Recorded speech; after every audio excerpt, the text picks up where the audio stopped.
है कि ये स्थान मैंने देखा है, ये शिव का धाम मैंने देखा है, ये भगवान का नाम मैंने देखा है, चलो यहाँ चलकर बैठते हैं, चलो यहाँ चलकर स्मरण करते हैं। चलो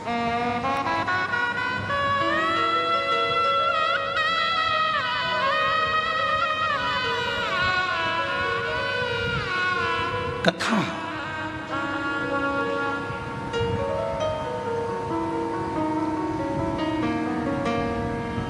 कोई तुमसे कहे कि मैंने जिंदगी में कोई गलती नहीं करी, कह देना तुम भगवान हो, तुम भगवान। और मानव अगर गलती नहीं करेगा तो गलती करेगा कौन? गलती इंसान हूं।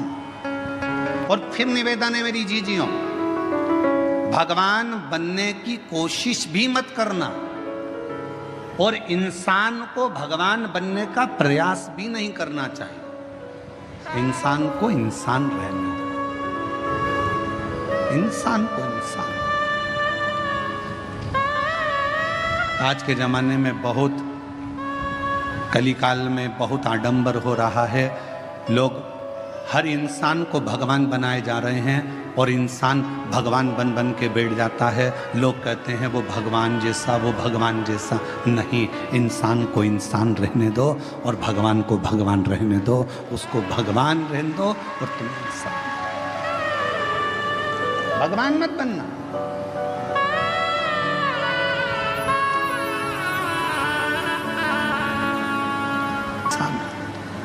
गलती हो रही है, एक बार होगी, दो बार होगी, धीरे धीरे संभलते जाओगे, संभलोगे।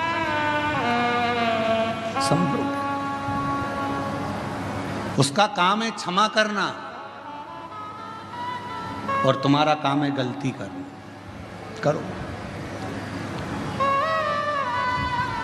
गलती नहीं करोगे तो संभलोगे कैसे? एक पिता ने अपने बेटे से कहा, मैंने तुझे फैक्ट्री का काम सौंप दिया है, मैंने तुझे ऑफिस सौंप दिया है, मैंने तुझे पूरा काम सौंप दिया है। एक बात सुन लेना, घाटा नहीं लगना चाहिए। मैंने तुझे समझा दिया, पहले पूरा काम तुझे सौंप दिया है, पूरी फैक्ट्री तुझे सौंप दी है, पूरा व्यापार तुझे सौंप दिया है, घाटा नहीं लगना चाहिए। और बेटे ने काम करना चालू करा। काम करते करते उसकी कहीं बाहर देश में पहचान बढ़ गई। उसने अपना माल पूरा विदेश में बेच दिया, बेचा और विदेश में माल अटक गया, अटका, पैसा अटक गया। मालूम पड़ा वो लड़का कर्जे में डूब गया। बाप ने कहा, मैंने पूरी फैक्ट्री तुझे दे दी थी, मैंने पूरी कंपनी तुझे दे दी थी, मैंने तुझे पूरा ऑफिस दे दिया था और तूने कर्जे में लाकर छोड़ दिया, तूने कर्जे में लाकर डुबो दिया। बेटा कहता है, पापा गलती हुई है, सुधारूंगा, थोड़ा समय। अब पिता को चाहिए कि बेटे को बल दे, कोई बात नहीं, हो गई, मेहनत करना, फिर मेहनत करना, धीरे धीरे बढ़ना, हो सकता है फिर उन्नति की सीढ़ी पर चढ़ जाए। गलती बेटे के सामने हुई, बेटे ने फिर मेहनत करी। मेहनत करते करते बेटा जितना माल गया था उससे 1000 गुने माल का फिर मालिक बनकर बैठ गया, फिर बैठा।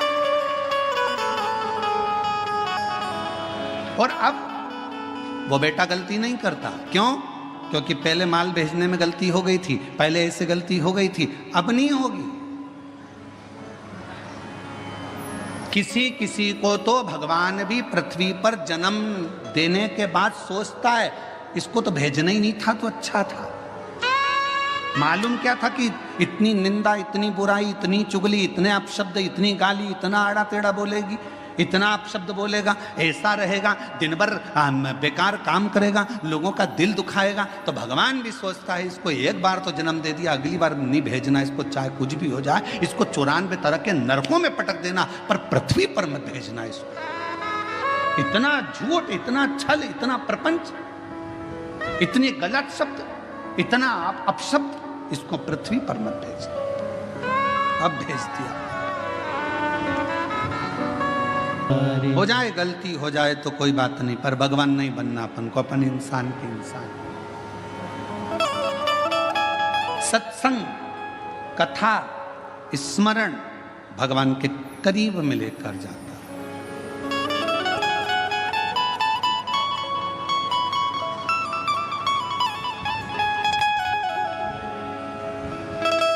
और ले गया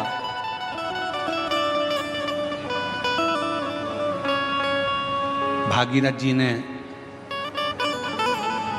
60,000 काकाओं के उद्धार के लिए गंगा को पृथ्वी पर लाने के लिए तप करा। भागीरथ बाबा, गंगा पृथ्वी पर आती नहीं है। क्यों? क्योंकि मैं अगर पृथ्वी पर चली गई तो पाताल में चली जाऊंगी। गंगा को झेलने वाला, गंगा को संभालने वाला कोई कोई गंगा पृथ्वी पर नहीं आ रही। भागीरथ जी ने फिर तप करा, फिर साधना करी, फिर उपासना करी और भागीरथ बाबा ने फिर निवेदन करा गंगा जी से कि आपको पृथ्वी पर आओ, पृथ्वी पर आओ। गंगा जी मना करती हैं, मैं नहीं आऊं, मुझे संभालने वाला भी तो कोई चाहिए। भागीरथ जी ने पूछा कि आप पृथ्वी पर नहीं आओगी तो मेरे काकाओं का उद्धार कैसे होगा? मैं क्या करूं कि आप पृथ्वी पर आ जाओ? तो गंगा मैया ने भागीरथ जी से कहा कि एक बार किसी सदगुरु की शरणागति में बैठकर थोड़ा सा सत्संग कर लो, तुम्हें कोई ना कोई तो राह मिल जाएगी। भागीरथ बाबा गुरु बाबा के पास जाकर बैठ गए। गंगा आने को तैयार है, पर मैंने गंगा मैया कह रही है कि मुझे झेलेगा कौन, मैं किससे प्रार्थना करूं? तो संत सतगुरु ने कह दिया कि सत्संग में बैठे हो, इतना याद रखना कि गंगा को झेलने के लिए एक ही है जो झेल सकता है। वो कौन? तो कहा गंगा को झेलने के लिए जिसने अपने पूरी तप और साधना को पूरी जिंदगी में करता रहा हो, वही गंगा को झेल सकता है। और वो देव अधिदेव महादेव है जो गंगा को अपने मस्तक पर झेल सकता है। इसके सिवाय कोई गंगा को झेल पाए ये किसी के बस की बात नहीं है।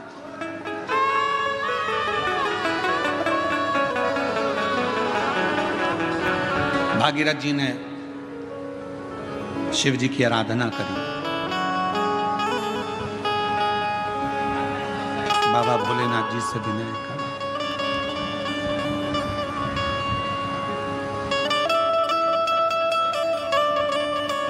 कुछ कृपा करो। भागीरथ जी ने भगवान शिव की आराधना करना प्रारंभ करी। शिव जी के लिए अखंड तप किया भागीरथ बाबा ने।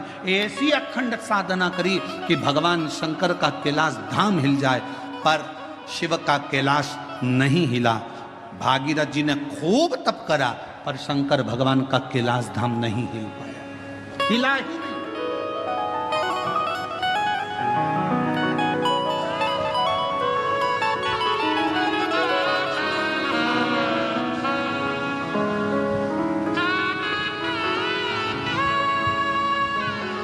शिवजी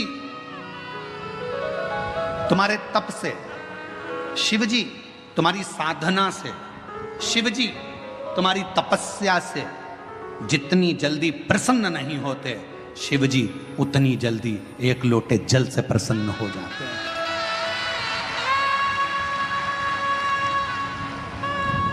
और फिर निवेदन करूंगा, सावन का महीना लगते से ही मेरी जीजियों से निवेदन है, एक लोटा जल नहीं, कितना? 2 लोटा जल, दोनों हाथ में भरा हुआ। घर से निकलो तो 2 हाथ में हो, बाहर निकल कर भले फिर एक के ऊपर एक रख लो, मना नहीं।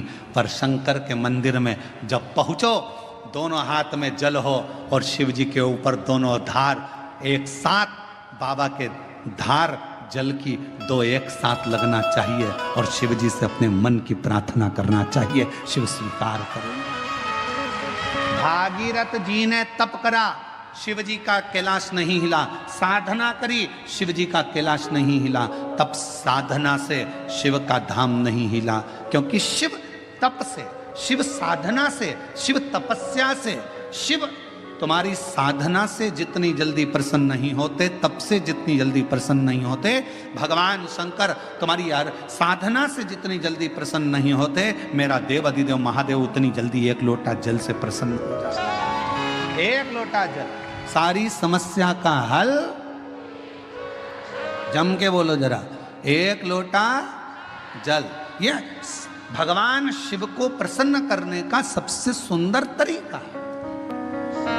तुम शिव जी को चिरौंजी का भोग लगाओ ना लगाओ, खड़ी शक्कर लगाओ ना लगाओ, तुम शंकर भगवान को बेलपत्र चढ़ाओ ना चढ़ाओ, तुम शिव जी को कुछ दो चाहे ना दो, भगवान शंकर को तुम श्रीफल दो चाहे मत दो, पर शिव जी को केवल एक लोटा जल दे दीजिए।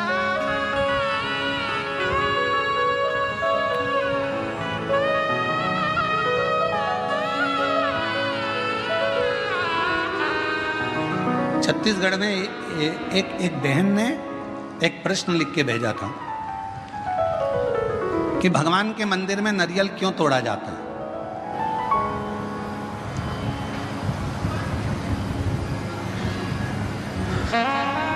छत्तीसगढ़ का प्रश्न है, मुझे उम्मीद है महाराष्ट्र की जीजियां उत्तर दे देंगी।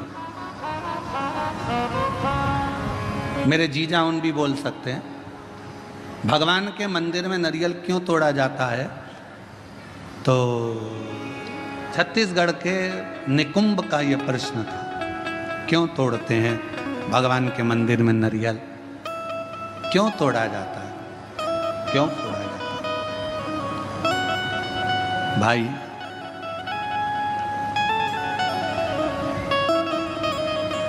कहा तो कहा भगवान को प्रसन्न करने के लिए, पर हमसे अगर हमारे हम अब इस जगह पर हम हमारे शिव पुराण की बात नहीं कर रहे हैं, हम हमारे दिल की बात कर रहे हैं, हमारे मन की बात कर रहे हैं।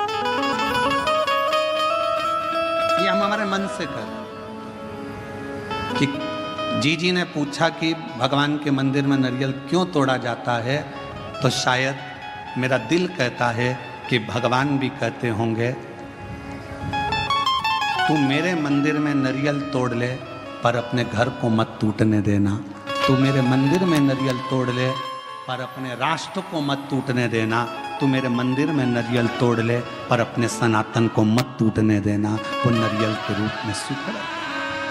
ये मेरा दिल कहता है। किसी को गलत लगे तो मैं क्षमा चाहता हूं इस बात के लिए, पर मेरा मन कहता है कि मेरा शिव कहता होगा, मेरे राम कहते होंगे, मेरे हनुमान कहते होंगे, मेरे भगवान कहते होंगे कि मेरे सामने तू नारियल तोड़ ले पर अपना घर मत टूटने देना, मेरे सामने तू नारियल तोड़ ले पर सनातन धर्म मत टूटने देना, मेरे सामने नारियल तोड़ ले पर हिंदू धर्म मत टूटने देना, और मेरे सामने नारियल तोड़ ले पर मेरे राष्ट्र को मत टूटने देना। मुझे स्वीकृत रहे।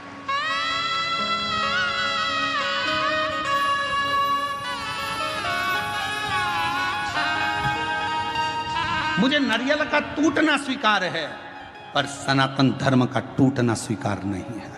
मुझे नारियल का टूटना स्वीकार है पर मेरे हिंदू धर्म का टूटना स्वीकार नहीं है। मुझे नारियल का टूटना स्वीकार है पर अपने भारतवर्ष को टूटना स्वीकार नहीं है। मुझे ये चलेगा। तो मेरा दिल कहता है कि भगवान, नारियल टूटने का एक क्रम, शुभ कार्य में नारियल क्यों फोड़ा जाता है कि जो भी तकलीफ हो, कोई कष्ट हो, मेरा बाबा स्वीकार करना, ये हमने इसको दे दिया, जो भी था उसको प्रदान कर।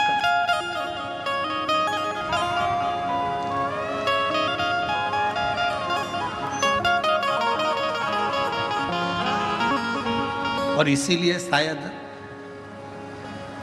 एक रहोगे तो सेफ रहोगे, शायद दुनिया के लोगों के लिए नारा इसीलिए एक बाबा ने दे दिया उत्तर प्रदेश के।